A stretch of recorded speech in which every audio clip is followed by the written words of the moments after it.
But right about now, let's get to it because I know people have busy schedules. So welcome to the program. Very special guest. The big homie. This person you may recognize soon as you see their face. But we go back a little bit of time, and I just reached out because I see this person is doing a lot of things on social media, being very vocal about a lot of things, using their platform. So I was like, hey, can you do my show? And they was like, bet, let's do it. So, ladies and gentlemen, please welcome to the program, the one and only Miss Claudia Jordan. Look at you. Hi. What's up? How you doing, Lamont? Like situated. Okay. What happened? Premise. Did you turn the mic thing on? Hold on, let's see. Can you hear me? You got to fix your settings. My what? Can you hear me? I can Wait a hear minute, wait a you. minute. You can't hear me? Hold on. Oh, Let me here we see go. what I It gotta do. was me though. It was me. Hold on, I gotta stop this share Oh, screen. so you was trying to me, but you was trying to me. You was Yeah, trying to yeah. me. I had the shit turned down. My bad. What's good with you? What's up? How you doing? Ain't too much. You ain't quarantining. Sorry, I'm You in in the the whip. car. Yeah, you in the whip. I'm in the whip. My boyfriend's a realtor, and I'm looking to buy to move. And then he's also showing clients. And after being in the house for 2 months straight, like I'm like, I want to go. So I just want to get out the house. Are you So going yeah, show I'm y'all out. going showing houses together? Yeah. Yeah, that's what's up. That's big Yeah. though. How you doing? I've been living, man. Can't complain. You know what I mean? Just maintaining. You always in real estate though. You always. I remember a few years ago, last time we talked, you were like in the property game, heavy. Yeah, then the crash happened. I lost everything, and Oh, I lost $1 million in real estate in 1 month. oh no, I missed that one. Oh yeah, I was depressed. Yeah, Yes, I went through it, and so now this is still part of me building it back up. So I feel whole when I had get back in the real estate game. So I rented for a while. Now I'm getting back, saved my money. I cut a lot of stuff that I didn't need to do. I think we waste a lot of money to impress other people, yeah, and I've never really, my boyfriend's like, "You really don't shop." I'm like, "I know. I saved my money so I could. I will waste money on some bullshit gambling though, but I'm not right. buying expensive bags and none of that Yeah. nonsense." Now, is that just a wise mindset? Does that come with age, or that's the way you always been? Always been like that. Never really tripped on those kind of things. I guess I always felt like I didn't need to do that to be accepted or to feel like I was popping. Like I felt like my mind will do that for me, or my personality, Right, or saving money to make smart moves like buying real estate at a young age. You know what I'm right, saying? right. Investing. I'm invested in the stock markets, medicinal marijuana in Illinois. We have a dispensary and a cultivation center that I invested in. So like, I see, a lot of times us, and I mean us as black folks, sometimes because we don't grow up with, sometimes we grow without. When Right, we get older to a certain age, we feel like we got to stunt on everybody and show them I got it. We tend to wear all our wealth. Some of us will wear our wealth, and it's like, right. okay, when that chain is gone or that bag is out of season, are you renting with a bunch of people? Do you have anything set up for your future? And I just want more of us to start thinking like that. Not that I'm, you know, reinventing the wheel. It's just common sense, And I feel like a lot of times our parents are in a position to put us in position, so we got to do it. So now, so with the real estate situation, is it, if you don't mind, are you going about it differently? Are you still in the owner game, or you just in the, I'm trying to put pieces on the board. I'm trying to get these properties and So both. I was in Texas for a while for a radio show, and I don't do that anymore. But I think that I want this to be my base. It's one of the fastest growing cities in America, Dallas. So I'm like, okay, there's a move to be made here. mm, I said before I bought at peak. Now I'm buying in when things are on the rise. I just feel like my residents, when you're paying rent, you're paying to finance somebody else's dreams. right, You're paying for their mortgage. Like you're helping them own that property by helping the property owner pay their mortgage off. So we need to do that for ourselves. right, That, and then you could pick up some investment properties for $100,000, $80,000 homes. They may not be in the best neighborhoods, or they may need some work, but go ahead and buy that and put a few dollars. Like you can get a real low interest loan, a cheap right now, and get you a little extra 20. The house is worth 80,000. Get you a loan for 100. Put that 20 into it. You don't even feel it. The yeah, payment on 100,000 is like $600, $700. People don't know yeah. that. let someone else pay that off every month, and then you sell that, and it's like you didn't even put 100,000, but you're gonna cash out. Like, Now I see a lot of people on social media, like you get those ads where it's the guy talking about just, join me. I just bought a multi-property, take my master class. And how valid is some of the information that they're giving out for free out there? How valid is some of that? I don't know. Like, you got to just do your research, I guess. I mean, or just work with people because people are trying. I will say, because of the crisis and the tragedies and the pandemics, you will have a lot of good things come out of it, but there'll be a lot of people that are figuring out new ways of scamming people too. So just rock with someone ask someone that you respect for tips. These people that be careful. Yeah. Do your research, basically. Yeah. Are you in DC? Yeah, I'm in Maryland, right outside. We'll be out there for the march. I'll be out there August 28th. Oh, 28th. Word. Okay. All right. How you been dealing with it though? How you been dealing with the quarantine? I mean, even before the protests, there was a 3-month situation where everybody was out the way. How did you manage?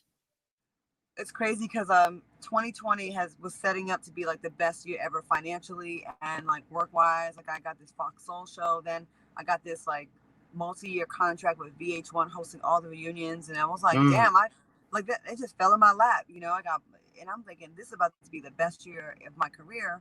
And I did one reunion, and then everything got shut down. My best friend got corona. She lost 4 people in her family. I can't complain because I'm able to still work and haven't skipped a beat, as far as like I'm still able to buy groceries. I'm still able to pay my bills. But then I see people that are really out here begging for $30 for groceries for their kids because they have no other choice. There's so many people that didn't get the stimulus check or didn't have no savings, and I feel for other people. Like, that part has been depressing for me, but I kind of really feel bad complaining, so I won't complain, but I can't wait for us to get back. I don't know if it's even possible to get back to normal. It might not even be at this point. It is depressing though. I think it's very important to reach out to your friends and still have conversations, because you could just be in the house just depressed by yourself. And just mentally ill. Mental illness is eating away at you, and nobody will ever know it. Yeah. Now, I keep seeing you show up on my timeline, and I've known you for a handful of years, and a lot of people think they know you and they know your face, but you've been a brain. You've been a brain, and so now I see you being real vocal on social media, real active. Your activism hat is really shining these days. What led you to that point? Always been like that. It's just people are noticing more now. That's all. Ever since, we can go back to college before anyone knew who I was. I was in the Black Student Alliance. When the Rodney King verdict hit in California, I was going to school in Ohio, and people don't know this, but I used to work for the newspaper in Baldwin Wallace was a college I went to in Berea, Ohio, and I put together a nonviolent protest event at my school. We only had like 50 Black people there. It was all white people, but I felt like it needed to be done. Like, us 50 people matter too. So we had an event where we had a few speakers, and I put it together, me and this brother, and I was so proud of it, right? The white kids were like, I'm glad someone did this, because after the verdict, not everybody agreed with the police officers being let free, but all Black folks were like angry at white people. And it was an event where we could get stuff off our chest, how we're feeling marginalized and how they can ask questions. It was a success, right? Felt so good about it. Go back to my dorm room. The next day I leave for my track meet, get back home.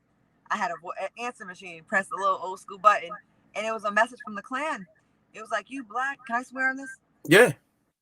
Black nigger bitch, we're going to come kill you, and we know where you are, and your room number is your phone number. So for me, I've been a part of this, like, standing up for Black folks and for defending us, and calling out the bullshit, since that was what, 93. Yeah. So yeah, and I always worked in journalism. I care about the truth. When we were younger, my mother, she bought us encyclopedias back in 1984.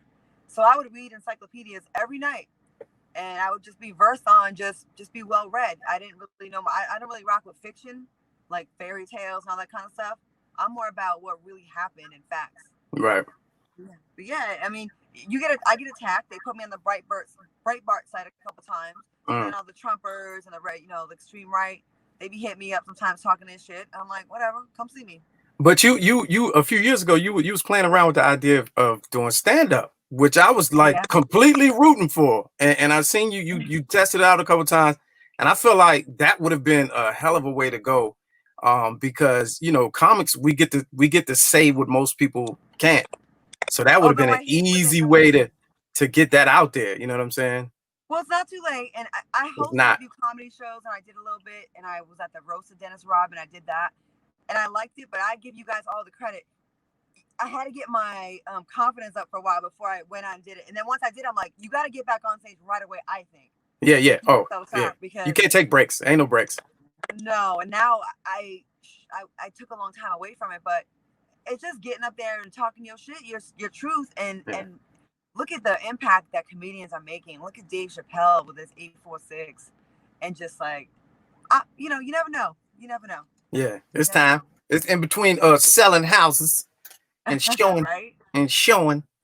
All right, what you think about let's hit some of the news headlines from today. What do you think about the Okay. whole because a lot of companies are coming out making apologies, and I for one, I'm boycotting the apologies. Like the apologies mean absolutely nothing to me. These big statements.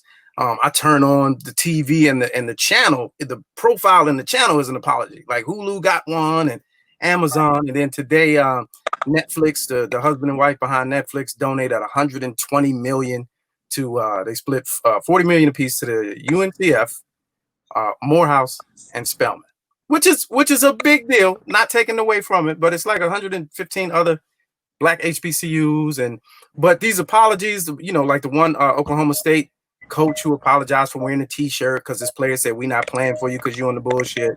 And then this What T-shirt do morning you have on? he had a right-wing radio show that he listened to. He went fishing with his family, wore the shirt, took a picture, posted online. One of his players was like, "Oh nah, I knew you was on that bullshit. That makes me uncomfortable. We're not playing for you this year." So then he had a whole press conference apologizing. And people are saying, what he wears on his own time, and he shouldn't have had to apologize. And I'm like, all that it's too late for all of that. Like we're not hearing none of that now. At least I'm not. What he wears in his own time.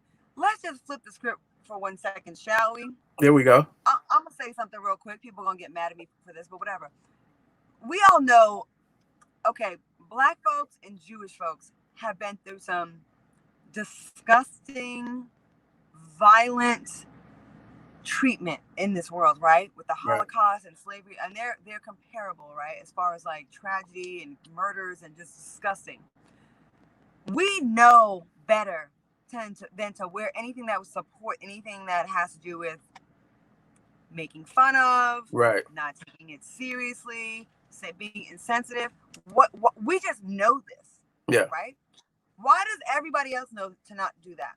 But with black people, for some reason, our pain is just like, it's something that they can make fun of, That make we'll a just get mockery of, over. not take it Yeah. seriously, and all they do is say sorry.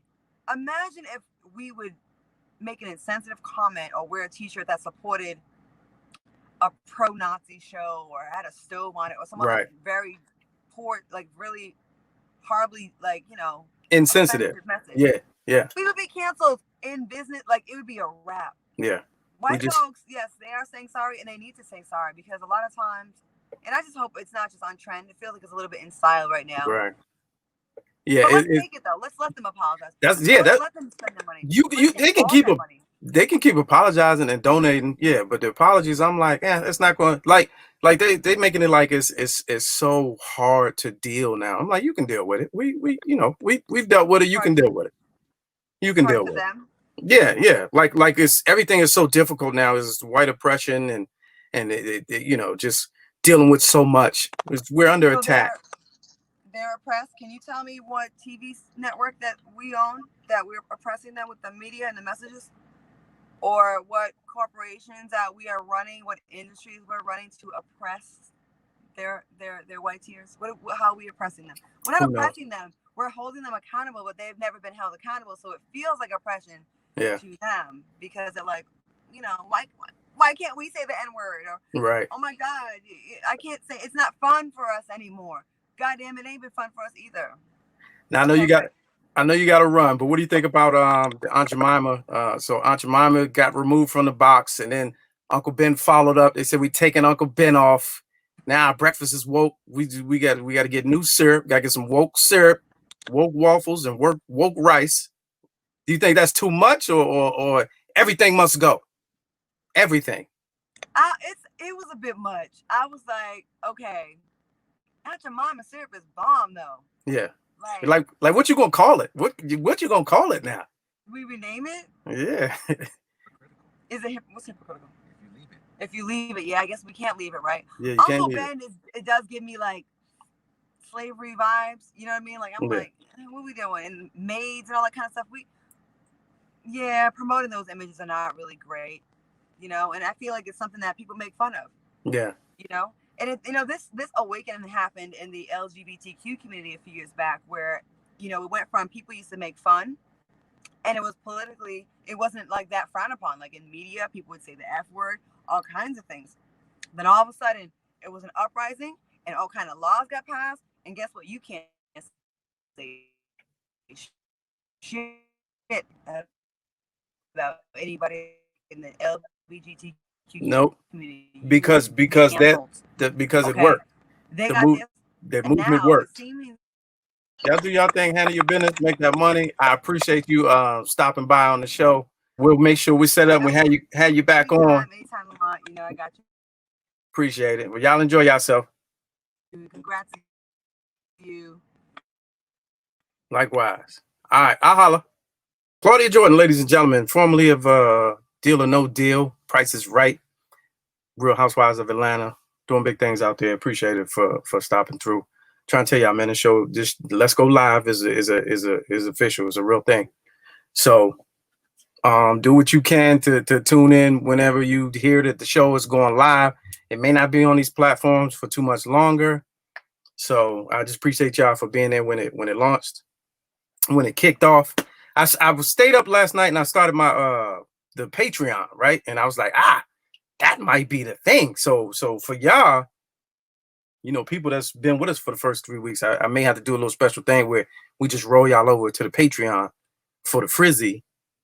And then, we jump it off like that. Y'all can get inside. That way this content is going to be like, hey, you seen the show? Nah, I ain't heard it. What's it on? Well, you got to pay for it. You know what I'm saying? That's where we at.